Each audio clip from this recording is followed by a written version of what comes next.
नमस्कार दोस्तों, कैसे हैं आप? आशा करता हूँ आप सभी अच्छे होंगे। स्वागत है आपका मेरे यूट्यूब चैनल एसएमएन केजी में। अभी तक आपने इस चैनल को सब्सक्राइब नहीं किया है तो इस चैनल को सब्सक्राइब कर लें। साथ ही साथ बेल आइकन के बटन को प्रेस कर लें, जिससे इस पर आने वाली हर एक वीडियो का नोटिफिकेशन आप तक पहुँचता रहे। दोस्तों, आज मैं बात करने वाला हूँ ऐसी ब्रेकिंग न्यूज़ की जो आप सुनकर आपको थोड़ा सा अजीब सा फील होगा। और वैसे मैं बात करूँ तो इस टाइप की न्यूज़ किसी कंपनी के लिए पॉजिटिव नहीं होती हैं। इन न्यूज़ों का इस कंपनियों पे काफ़ी बुरा प्रभाव भी पड़ता है और बुरा असर भी पड़ता है। तो वो न्यूज़ क्या है, सबसे पहले मैं आपको बता दूं, आपने काफ़ी समय से सुनते हुए आ रहे होंगे कि इस कंपनी के ऊपर ईडी की रेड पड़ गई। कि अभी आपने कुछ समय पहले सुना होगा, जो दिल्ली के मंत्री हैं मनीष सिसोदिया जी, शिक्षा मंत्री, उनके घर पे भी ईडी की रेड पड़ी थी। और माना ये जाता है कि ईडी की जो रेड जब पड़ती है तो ईडी जो डिपार्टमेंट है, इनको इतनी मतलब वो दिया गया है परमिशन कि ये किसी की भी प्रॉपर्टी को ज़ब्त कर सकते हैं, उनको जेल में भी डाल सकते हैं। तो मैं जो बात करने वाला हूँ, सबसे पहले तो यही समझते हैं कि आखिर ईडी क्या है और ये क्यों बनाई गई है। तो ईडी जो होती है, इसका जो फुल फॉर्म है वो तो यही है, इन्फोर्समेंट डायरेक्टरेट। ईडी इसका नाम है ईडी का। और ये 1956 में इस्टेब्लिश की गई थी। आप यहाँ पे देख सकते हैं 1956 में ये इस्टेब्लिश की गई थी। इसका हेडक्वार्टर न्यू दिल्ली में है। और ये जो काम है इसका, वो फॉरेन एक्सचेंज इन्फोर्समेंट में, और जो मनी लॉन्ड्रिंग के केस जो होते हैं, आपने देखा होगा कई बार घोटाले के जो केस होते हैं, इन पे भी यही छापा डालती है ईडी का डिपार्टमेंट ही जो है, वही छापा डालता है। आपने अभी थोड़े दिन पहले भी सुना होगा, जो मैंने अभी आपको बताया, मनीष सिसोदिया जी के घर पे भी ईडी का अभी रेड पड़ी थी। और मुंबई में भी जो एक नेता हैं, उनके घर पे भी ईडी की रेड पड़ी थी। तो बाकी आज मैं बात करने वाला हूँ, वैसे तो ईडी की रेड पड़ना किसी कंपनी के लिए अच्छी बात नहीं होती है, क्योंकि जब किसी कंपनी पे ईडी की रेड पड़ती है तो इसका मतलब यही है कि उसने या तो कुछ मनी लॉन्ड्रिंग के केस में उस पर कोई एफआईआर दर्ज हुआ है, या फिर कोई घोटाला अच्छा किया है। इस वजह से ही उस पर केस दर्ज किया गया है, इसीलिए ईडी की रेड पड़ने वाली है। जैसा कि मैं आज बताने वाला हूँ, जो न्यूज़ है वो इसी टॉपिक के ऊपर है। और जैसा कि आपको पता है कि अभी आप जब भी इंटरनेट चलाते होंगे या आप न्यूज़ चैनल देखते होंगे, न्यूज़ चैनल पे तो इस टाइप की न्यूज़ें नहीं आती हैं, मगर हाँ, मोबाइल जब आप यूज़ करते होंगे या कोई वीडियोज़ आपको देखते होंगे, उसमें बीच बीच में आपने देखा होगा पॉपअप बन के आते हैं, फ्री लोन या आपको लोन विदाउट एनी पेपर। इस टाइप की न्यूज़ आपको आती होंगी। बहुत सारी फिनटेक कंपनियां हैं इंडिया में जो आपको लोन प्रोवाइड करा रही हैं। उसमें बिना पेपर के आपको लोन मिल जाता है। इंटरेस्ट रेट आप नहीं देखते हैं, क्योंकि लोन जो आपको फिनटेक कंपनियां दे रही हैं वो आपको पर डे के हिसाब से आपसे चार्ज करती हैं। तो जो लोग हैं वो अपना इंटरेस्ट रेट काउंट ही नहीं करते हैं, क्या क्या इंटरेस्ट उनको दिया जा रहा है। उनको तो बस ये बताया जाता है आप 10,000 लोन ले लो, वो आपको 100 रुपये पर डे देना है, 180 दिन देना है, कि आपको 200 दिन देना है। तो आदमी सोचता है यार ये 100 रुपये ठीक है, ओके ओके है, मैं 100 रुपये कमा के 100 रुपये जमा कर दूंगा, पर डे करूँगा। उनको इंटरेस्ट रेट का कोई पता ही नहीं है आखिर कितना उनको इंटरेस्ट रेट देना पड़ रहा है। इस वजह से काफ़ी कंप्लेंट्स जो दर्ज की गई हैं फिनटेक कंपनियों के खिलाफ। दोस्तों, जिस न्यूज़ की मैं बात कर रहा था वो यही है कि चाइनीज़ लोन ऐप केस, जिसमें केंद्रीय जांच एजेंसी ईडी ने शुक्रवार को सितंबर को चाइनीज़ लोन ऐप से जुड़े मामले में फिनटेक कंपनियों के 6 ठिकानों पर छापेमारी की थी। और जिसमें ईडी ने दिग्गज फिनटेक कंपनी जैसे रेज़र पे है, कैश फ्री पेमेंट है, और पेटीएम पेमेंट सर्विसेज जो है, जिसमें बेंगलोर के स्थित 6 ऑफिसों पर सर्च ऑपरेशन चलाया था। और ईडी ने जानकारी दी है कि चीनी कंपनियों के मर्चेंट आईडी और बैंक खातों से अभी तक 17 करोड़ रुपए जब्त हुए हैं। केंद्र जो जांच एजेंसियां हैं, उनका सर्च ऑपरेशन अभी भी जारी है। तो जैसा कि मैं आपको बता दूं, पेटीएम भी इसमें इन्वॉल्व है, रेज़र पे भी इन्वॉल्व है, और कैश फ्री पेमेंट सर्विस भी इसमें इन्वॉल्व है। और पेटीएम की अब मैं बात करूं तो आप देख सकते हैं कि इसका जो शेयर है, वो जब से मार्केट में आया है तब से काफ़ी बुरी हालत में अभी है। और एक ये भी एक नेगेटिव खबर है कि पेटीएम पर ईडी का भी छापेमारी अभी चल रही है।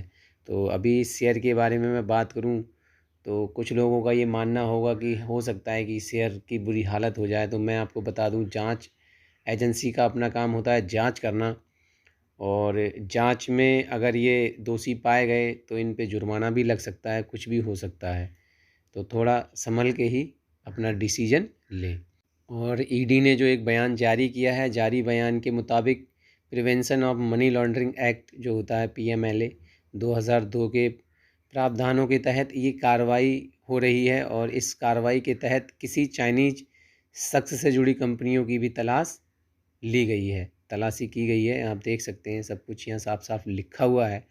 और इस मामले की अगर हम बात करें तो ये कार्रवाई बेंगलुरु सिटी के साइबर क्राइम पुलिस स्टेशन में दाखिल कई FIR को लेकर की गई थी। बेंगलोर में, जैसा कि हमने आपको बताया था अभी मैंने, जो कई बहुत सारी FIR जो आई हैं उनको लेकर ही की गई है। लोगों ने मोबाइल ऐप के ज़रिए कुछ कंपनियों या शख्स से छोटी राशि के कर्ज लिए थे। आप देख सकते हैं जैसा कि बहुत सारी, आप जब भी कभी इंटरनेट यूज़ करते होंगे मोबाइल फ़ोन में, आपको पॉपअप बन के आता होगा, आपको एप्लीकेशन आती होंगी कि आप इस ऐप को इंस्टॉल कीजिए, फटाफट आपको मिनटों में आपको लोन मिल जाएगा। ना पेपर सबमिट करने हैं, ना कुछ करना है, आपको इंटरेस्ट रेट भी नहीं बताया जाएगा और आप अपना लोन आपको मिल जाएगा। तो वही सारी चीज़ों को लेके आप देख सकते हैं यहाँ पर जो शिकायतें दर्ज की गई हैं। और जो आपने लोन लिया था जिसकी वसूली के लिए उन्हें हैरेसमेंट का शिकार होना पड़ा था, इसे लेकर FIR दर्ज किया गया था। और इसके बाद ईडी ने इस मामले में शुक्रवार को जांच ऑपरेशन भी चलाया है।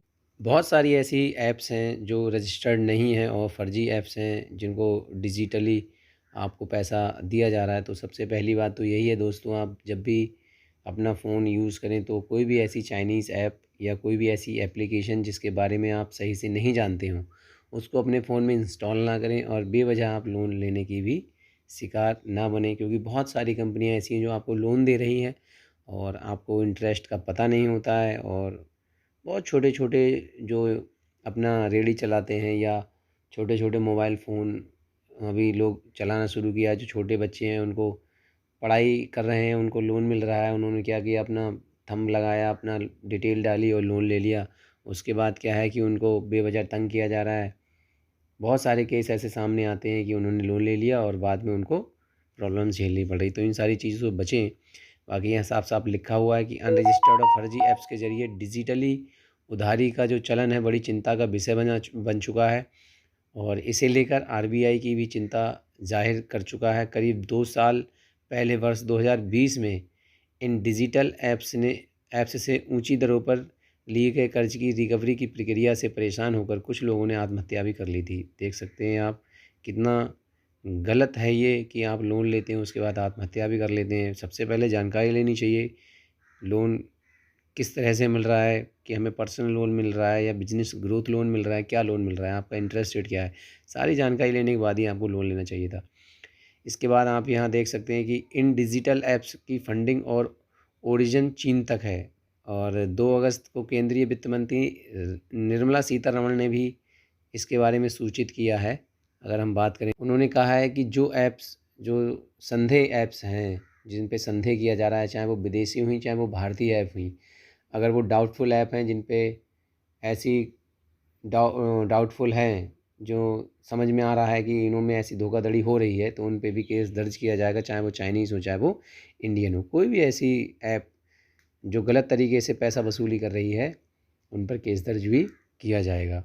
बाकी अगर हम बात करें तो अभी रेजर पे के जो प्रवक्ता हैं उन्होंने बताया हुआ है कि उनके कुछ मर्चेंट्स की करीब 1.5 साल पहले ईडी ने जांच की थी और मौजूदा जांच में अतिरिक्त जानकारियां मांगी गई थीं जिसमें वे पूरा सहयोग कर रहे हैं। और रेजर पे के प्रवक्ता के मुताबिक जो अथॉरिटीज़ जो कंपनी की कार्यशैली से जो हैं वो संतुष्ट हैं, कोई भी दिक्कत नहीं आ रही है। बाकी पेटीएम की हम बात करें, उनका ऑपरेशन को लेकर कोई टिप्पणी नहीं की गई है और कैश फ्री से भी अभी तक कोई प्रतिक्रिया जारी नहीं की गई है। बाकी रेज़र पे से जो जानकारी मिली है उसके तहत सारी चीज़ें रिसॉल्व हो गई हैं, कोई दिक्कत वाली बात नहीं है। पेटीएम और कैश फ्री इन दोनों पे अभी बातचीत बाकी रह गई है दोस्तों। बाकी अगर हम शेयर की बात करें, जैसे कि मैं बता चुका हूँ कि जो ईडी है वो अपना काम कर रही है।